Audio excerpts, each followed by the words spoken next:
Kinakusubian na ng National Bureau of Investigation ang whistleblower at isang sumukong suspect sa pagpatay kay dating PCSO Board Secretary Wesley Barayuga. Balitang hatid ni John Consulta. Dumating sa NAIA Terminal 3 galing Iloilo si Police Lieutenant Colonel Santi Mendoza ang itinuturing na isa sa whistleblower sa pagpatay kay PCSO Board Secretary Wesley Barayuga noong 2019. Sinusutan ng bulletproof vest si Mr. Mendoza, tapos masunduin ng NBI para sigurituin ang kanyang kalikasan. Ngayon nandito na siya sa Metro Manila.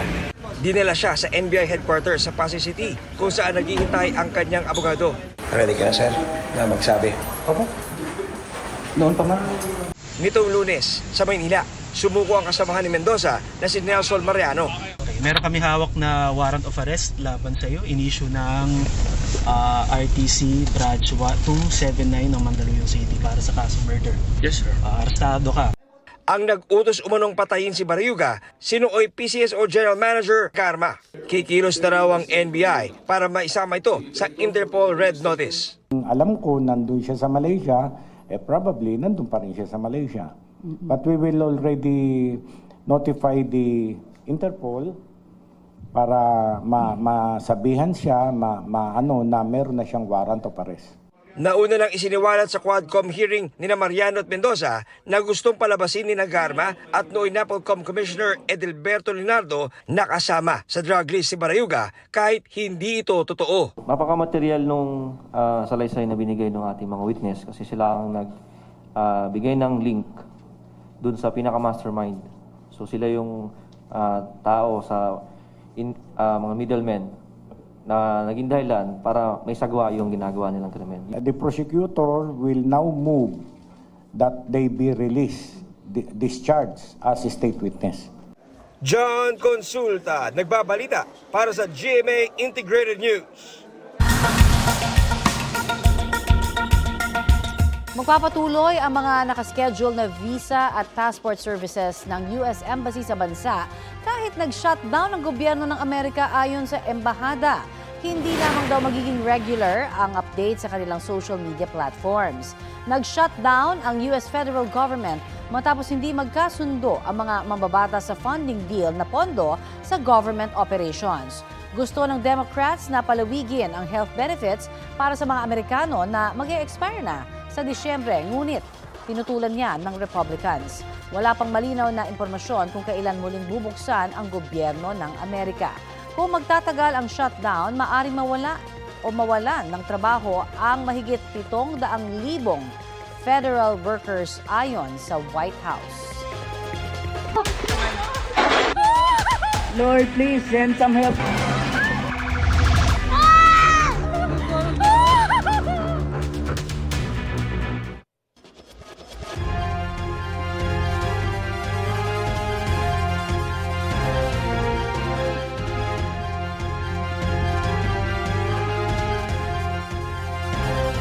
Kasunod ng malakas na lindol sa Cebu, may mga kumakalat na online post na bukas na umano ang mangyayaring tinatawag na The Big One.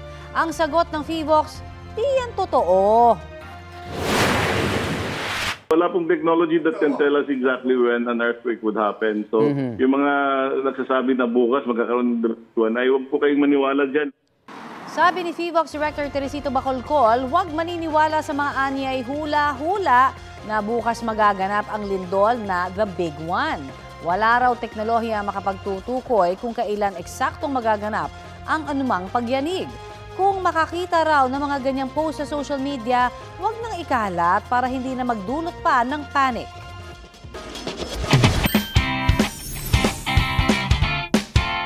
Samantala, wagi ng gintong medalya ang Pinoy darts player na si Lovely May Bebang or Beta sa World Darts Federation World Cup sa Gyeonggi-do, South Korea. Nanalo si Orbeta sa finals laban sa pambato ng Amerika sa score na 7-2. Sa semifinals, natalo niya rin ang pambato ng Germany sa score na 6-2. Yan ang unang gintong medalya ng Pilipinas sa World Cup ng darts. Congratulations and good job, Bebang! Lord, please send some help.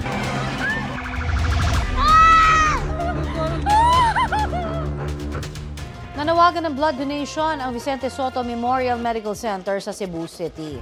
Ayon sa VSMMC, mababa na ang supply ng dugo sa ospital dahil sa dami ng mga pasyenteng dinala roon matapos ang magnitude 6.9 na lindol. Kabilang daw sa kanilang mga pasyenteng naroon ay may mga bali sa katawan, may spinal cord at pati na rin may brain injuries. Nasa 20 pasyente naman ang nasa assessment sa emergency room. Sa mga interesadong mag-donate ng dugo, maaaring magtungo sa VSMMC hanggang alas 2 ng hapon. Pwede ring kontakin ang numero ng Partner Association and Retention Services. Update na po tayo sa pagbisita ng Pangulo sa Bogo, Cebu, ang epicenter ng malakas na lindol nito pong Martes. At may ulat on the spot si Alan Domingo ng GMA Regional TV. Alan? Yes, Connie, binisita ni Pangulong Marcos ang isang pamahay dito sa Sitio Cogita, Barangay Pulambato, sa Bogo City kung saan 7 ang nasawi. Kabilang na ang isang buntis. Connie, pasado alas 10 ngayong umaga, dumating ang Pangulo at personal niyang binisita ang lugar at kinausap ang mga residente. Kasamang nasawi sa Sitio Cogita ang 4 na miyembro ng isang pamilya, buntis pa naman ang isa. Kasamang nag-ikot na Pangulo ang mga miyembro ng gabinete. Pinag-utos na Pangulo na madaliin ang tulong sa mga biktima ng lindol. Hiningi ng mga residente sa Pangulo na mabigyan sila ng pabahay sa mas ligtas na lugar malayo sa sakuna katulad ng lindol. Dahil sa naitalang danyos, ipinagbigay alam sa mga residente na hindi na sila pwedeng bumalik sa lugar. Mayroong 200 units na mga bahay na itinayo sa Sitio Cogita, Barangay Pulambato para sa mga biktima noon ng Super Typhoon Yolanda noong 2013. Lahat ng mga bahay sa lugar ay nagkabitak-bitak na at hindi na umanoligtas. Ayon sa mga residente, hindi nila alam kung saan sila pupunta kung sila'y paalisin. Narito ang pahayag ng kanilang barangay kapitan.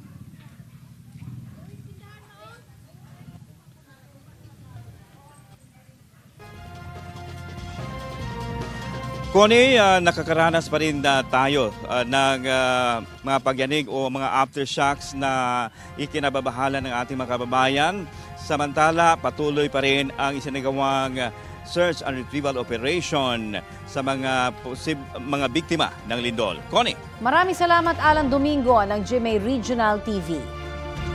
Kamustahin na po natin ang sitwasyon ngayon sa Cebu Provincial Hospital sa Bogo City kung saan maraming pasyente ang nasa labas pa rin ng gusali. May ulat on the spot si Susan Enriquez. Susan?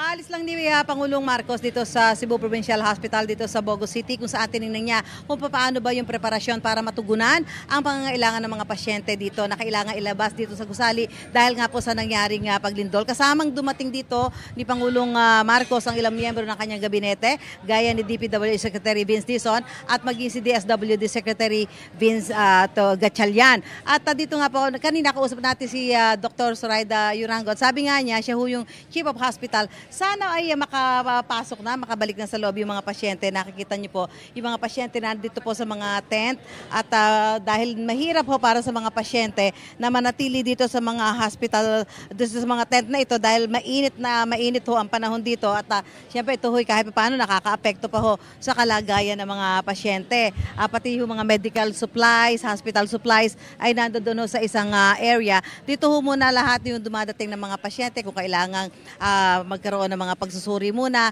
at yung iba naman ho na hindi na kayang tugunan dito dahil yung na-damage ho yung kanilang operating room ay inire-refer ho sa ibang hospital. Sa pagpunta dito ni Pangulong Bongbong Marcos, hindi na ho siya pumasok dito sa mga gusali bagkus ay naglakad na lamang siya dito at tinignan nga niya kung paano ba ang preparasyong ginawa dito para ho makatugon doon sa pangangailangan ng mga pasyente. At sa mga oras na ito ay nandito pa ho yung mga tauhan ng DPWH at sabi nga ni Dr. Yurango, sa oras na magdeklara yung mga tauhan ng DPWH na safe at least yung isang gusali na ito ay pwede na ho nilang ipasok yung ilang mga pasyente na talaga ho nagtitis sa init ng panahon dito. Napaka-init ho ng panahon at kahit papaano, kahit doon sa ground floor man lang ay mailipat nila yung mga pasyente. Yung mga kailangan ng operahan na pasyente, lalo na ho kung medyo matindi yung pinsalang kailangan tugunan, ay pinapadala na lang ho nila sa ibang ospital dahil yung kanilang operating room ang isa sa matinding naapektuhan sa bahaging ito ng Cebu Provincial Hospital dito po sa Bogo City. Mula po rito sa Bogo City, Cebu, back to studio po tayo. Maraming salamat, Susan Enriquez. Samantala, update naman tayo sa lagay ng panahon. Kausapin na po natin si Pag-asa Weather Specialist Benison Estareja. Magandang umaga at welcome po sa Balitang Hali. Sir, ano na ang latest? Magandang umaga po, Ma'am Connie. Ano na po ang latest sa galaw ng lokasyon po ng Bagyong Paulo? Sa ngayon po patuloy ang paglapit itong si Tropical Storm Paulo sa ating kalupaan, particularly sa Luzon.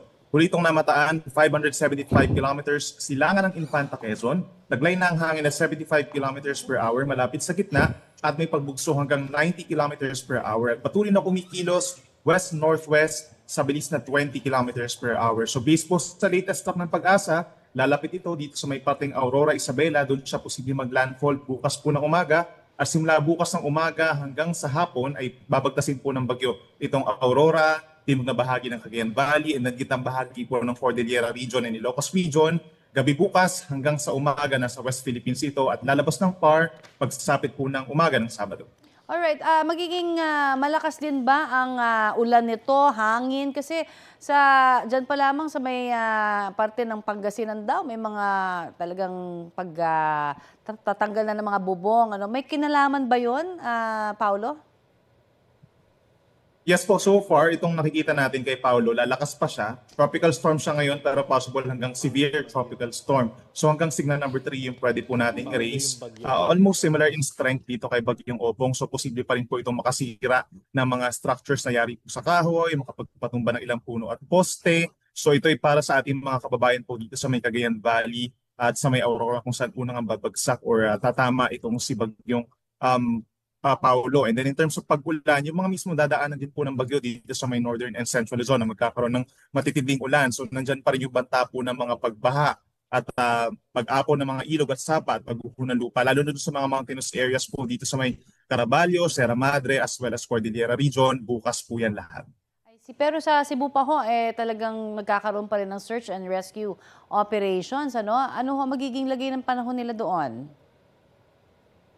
Magandang balita naman po sa ating mga kababayan po na nasalanta dyan sa Cebu ng Lindol, no? Hindi naman tayo direct na maapektuhan po dyan ng Bagyong Paulo, subalit meron pa rin mga localized thunderstorms po tayong mararanasan ngayong hapon.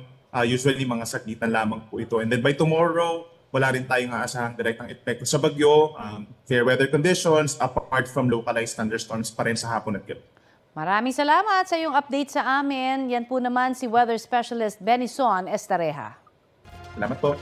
Malaking bagay na maipaalam sa publiko ang halaga ng siyensya. Sabi ni Department of Science and Technology Secretary Renato Solidum. Ito po ang layunin ng programang Siyensikat ng DOST. Kahapon ay nagsagawa po ng Siyensikat Caravan sa De La Salle Araneta University sa Malabon. Ayon kay Secretary Solidum, malaking oportunidad ang pagkakaroon ng programang tumatalakay sa siyensya na ramdam ng publiko sa telebisyon at radyo. Nakiisa rin sa caravan si GMA Vice President for Sales and Marketing Group, RJ Antonio Seva. Bahagian niya ng serbisyong totoo ng Kapuso Network ang pagkakaroon ng programa ng DOST sa GMA. Mapapanood ng Siyensikat Pinoy Popular Science para sa lahat dito sa GTV at Super Radio DZBB tuwing Sabado alas 9 ng umaga hanggang alas 9:30 ng umaga.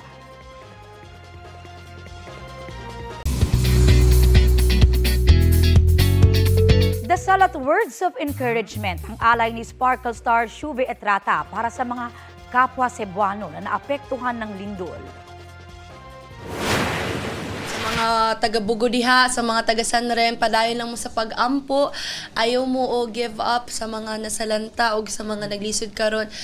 Akong pag-ampo na ninyo, unta mag-remain strong ra mo, ayaw mo give up. Naami, magpadala mi og tabang para sa inyo ha, dilita.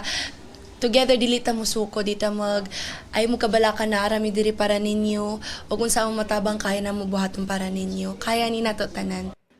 Chika ni Shuvi sa inyong kumare, malapit lang ang Bugo sa Bantayan Island kung saan siya lumaki. Tiniyak naman niyang safe ang kanyang mga kaanak doon. Nananawagan din ang ex-PBB housemate ng dasal at tulong para sa mga kababayang Cebuano. And speaking of Shuvi, pumirma siya ng Memorandum of Agreement bilang first female ambassador ng Boy Scouts of the Philippines. Happy and honored ang Encantadia Chronicle Sangre Star na looking forward ng mag-promote ng volunteerism at ang pagiging laging handa.